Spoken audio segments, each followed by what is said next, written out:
what's happening.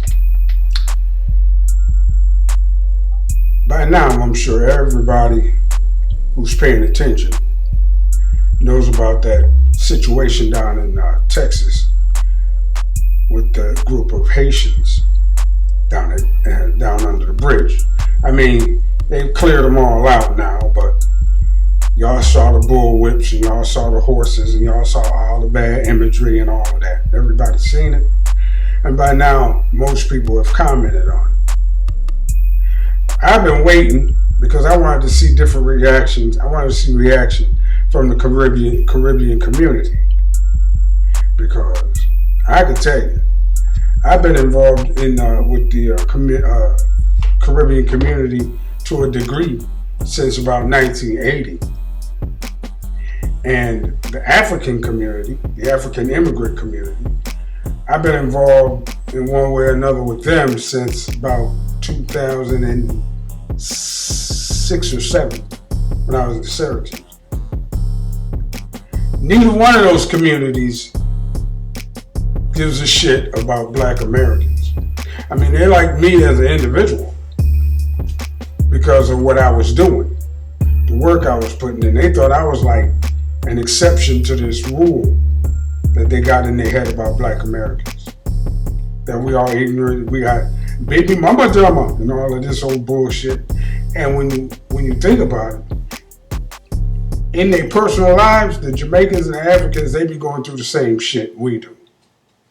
But they are so brainwashed by what they see on TV about black Americans until they come over here with this fucking uppity ass attitude and they really don't want shit to do with us. Like I said, I know. Okay, so how do you know? Okay. One of my co-workers, Jamaican brother, used to have parties at his house. He used to invite me. I'd be the only motherfucking ADOS person there. I have a good time because I love reggae music. And I like rock steady music. And I like old school dance hall music with Yellow Man in them. I like that shit. And that's what he was playing. But I was the only motherfucking American there. And outside of me, he didn't associate with no other American. They had their own little community, and I was invited to their barbecue. That was the Jamaicans. Now the Africans, I had 3 African cats working with me up at the big supermarket I worked at in Syracuse. Big fucking place. I mean, you know. And I had these 3 young brothers that was there. One's name was Kiki, one's name was James, and the other name was Michael. I don't want to I don't want to say their last name. Anyway, I talked to each one of them cats individually, and each one of them had these fucked up preconceived notions about American black people that they brought over here with them. Now keep in mind, my dog just barked, and now my Alexa app is talking to him. Okay, they done. All 3 of these motherfuckers had fucked up notions about black people and about what we go through. All 3 of these motherfuckers was over here, you know, they had rich parents or well-to-do parents, and they had paid their way over here, and now they was, you know, getting their education to go back home, but they really thought they was better than anybody else. Again, I was the exception that proved that rule to them, because they would, you know, they converse with me and they find out that I don't fit the stereotype that they came over here thinking, you know, with. So anyway, they didn't associate with no other black people from the United States outside of me. They stayed in their own community. They didn't want nothing to do with nobody. Then there was a group of young African women. I'm not sure, I think they was from Ghana. I know Michael was from Nigeria. There was a South Sudanese brother, big, tall, dark-skinned cat. They used to come in the store, wouldn't talk to no one, didn't want nothing to do with us. I mean, seriously, they had this fucking attitude like they was better than us. And I worked, they were better than us. And I worked in up front as a front-end manager. And then I worked in the back as a seafood manager. And it was the same fucking shit. So we're talking about two different communities, Caribbean community and two different uh, African communities. None of them wanted shit to do with the black Americans. We was fucking stupid and we was this and we was that. And it got to where, all right, I had to learn how to overlook that shit, you know. But in my mind, I knew what was really down. But anyway, there was and then there's well, my wife's family. My wife is from Trinidad and Tobago. I've been to Trinidad twice. Down there, I'm some kind of like, you know, they don't know I'm American until I start talking. Then their eyes get big, and then they you know, go ahead and deal with me on like a tourist. But when they get back here to the U.S., they go into their Trinity enclaves.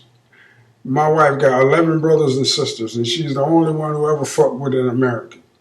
When they found out she was fucking with me, they went out into this whole motherfucking shit about you couldn't find no good Trini man, and I just wanted some Trinidadian pussy and all this so crazy shit that they was talking. My wife kind of walks her own road, and that's how she got with me. But yeah, they don't want shit to do with us. They don't. They go through in their personal lives the same thing we go through. That same fucking thing: money problems, racism, and all of this. But at the top of it all, they still think that they better than the black Americans somehow. Work harder, smarter, whatever. And then they wonder why we don't really support having more of them here to undermine us. Because that's what they do. First thing they do a lot of times, not always, but a lot of times, is they get friendly with the white. The white people like them more because they have an accent. They think the white people like them more because they have an accent. Sometimes the white people do like them more because they have an accent. But don't get it twisted. In the back of the white folks' mind, they're all, and we try to tell them this, in the back of the white folks' mind, all the white folks is thinking is, this is a nigger with an accent. All you is a nigger with an accent. That's it. But because of the accent, they might treat you with a little bit more, just a tad more respect. White people, I mean. But again, we was ostracized from that community. I mean, back when I was in that store, there was a group of Jamaican girls that used to work at the McDonald's that was right up the hill. And they came over here on some kind of work visa contract. A lady that was working in my store as a cashier under me was in charge of this group. So she was running that little hustle on the side. Her name was Rose. Right, she was one of my cashiers. She had this group of girls coming up from Jamaica, working in McDonald's up there. Them broads used to come into the store, walk around, buy shit, do this. They came down there year in and year out. Wouldn't say jack shit to that. We couldn't get near them. Us American young men that was out there, they didn't want nothing to do with us. If you weren't Jamaican or Caribbean, at least they wouldn't say, even say hello to you. And the African girls was the same way. So when them motherfuckers talk that shit about black Americans helping them out when they getting deported and they getting their ass whooped at the border and when they getting all of this motherfucking bad treatment, when they start talking that shit, all I say to them is this: if you motherfuckers had acted right. And when I say you motherfuckers, let me call you out. You motherfucking Africans from various countries.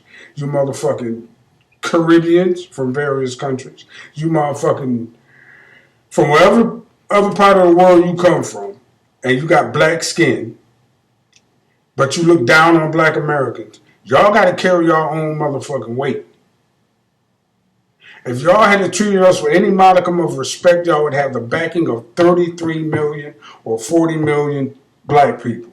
If y'all had to treat us with any measure of respect, any measure of Pan-Africanism or unity, you would have had the backing of 40 million people. And they wouldn't have been able to treat y'all like that. But I said this before in an old video. This is why you find a lot of immigrants and second generation Americans so against reparations. This is why you find out that they so against reparations, because it would bring us up economically to their level. And they want us to stay at that bottom level. And they won't be getting no money, because it'll go to the descendants of American slaves.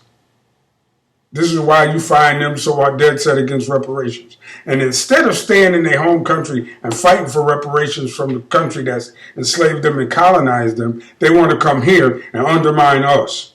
Instead of staying in the fucking country and getting reparations from Great Britain or Spain or Portugal or Germany or whatever country, Italy, whatever country that enslaved and colonized them, they want to come here and undermine black Americans while we trying to get ours from the people that enslaved us.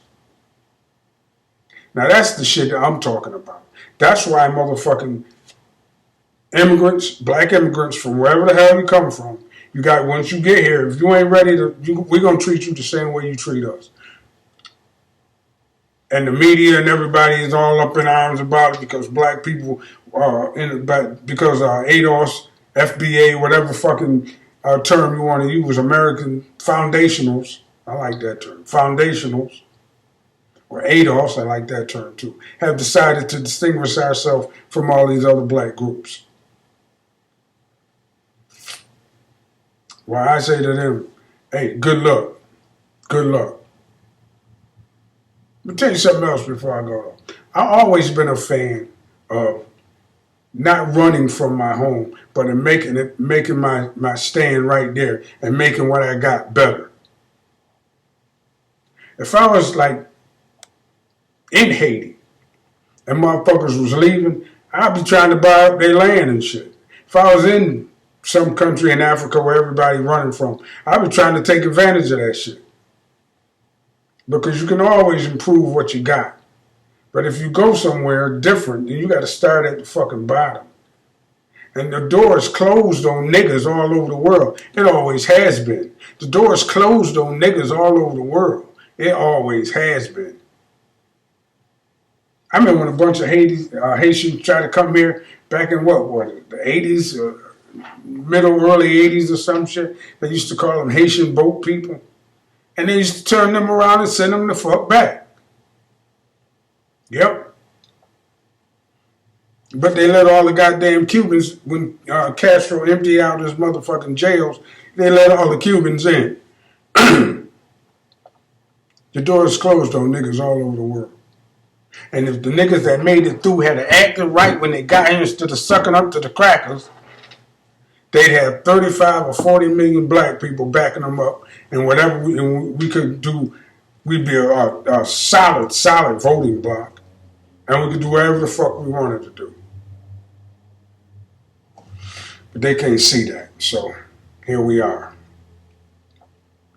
Here we are. So that's my stand on it. They gotta sink or swim on their own. They gotta sink or swim on their own. And that's my take on the whole Haitian refugee crisis. Anyway, that's it for now, y'all. TC.